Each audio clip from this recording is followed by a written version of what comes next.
ஹானின்பா இந்த ஒரு வீடியோவுக்குள்ள ஏகேஎஸ்ஆர் ஃபேன்ஸ் எல்லாருக்குமே லோகேஷ் கனகராஜ் மற்றும் ஏகேஎஸ்ஆர் இணைய போகும் புதிய திரைப்படம் குறித்து ரொம்பவே முக்கியமான அப்டேட் வந்து பாத்தீங்கன்னா வெளியாகி இருக்குது.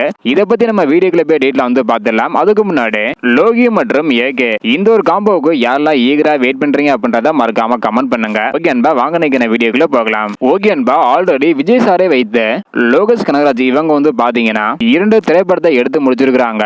இதன் பிறகு ஏகேஎஸ்ஆர் கூட எப்ப இணைவாங்க அப்படின்றக்கான ஒரு கொஸ்டின் மார்க் வந்து பாத்தீங்கன்னா இருந்தது. அது மட்டும் இல்லாம இதற்கு முன்னாடி லோகி அவர்கள் ஏகேஎஸ்ஆரை வைத்து படத்தை இயக்காம என்னுடைய திரைப்பயணம் முடியாது அப்படின்ற சொல்லியிருந்தாங்க.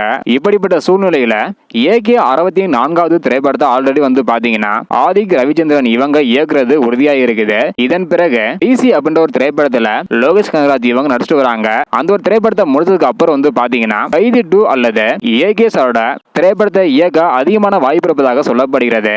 அதன்படி சினிமா விமர்சகரான பிரசாந்த் ரங்கசாமி இவங்க வந்து பாத்தீங்கன்னா எக்ஸ் தளத்துல ஒரு டியூட் வந்து போட்டிருக்காங்க. அதுல மிக விரைவில் ஏகே மற்றும் லோகேஷ் கனகராஜ் கூட்டணியில் ஒரு புதிய திரைப்படம் உருவாக உள்ளது அப்படின்றதையும் கிட்டத்தட்ட அனைத்தும் உறுதி செய்யப்பட்டது அப்படின்னு சொல்லியிருக்கிறாங்க.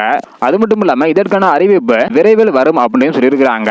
அதாவது லோகி மற்றும் ஏகே திரைப்படத்தோட ப்ராஜெக்ட்ல வந்து பாத்தீங்கன்னா ஆல்மோஸ்ட் கன்ஃபார்ம் ஆயிடுச்சான்.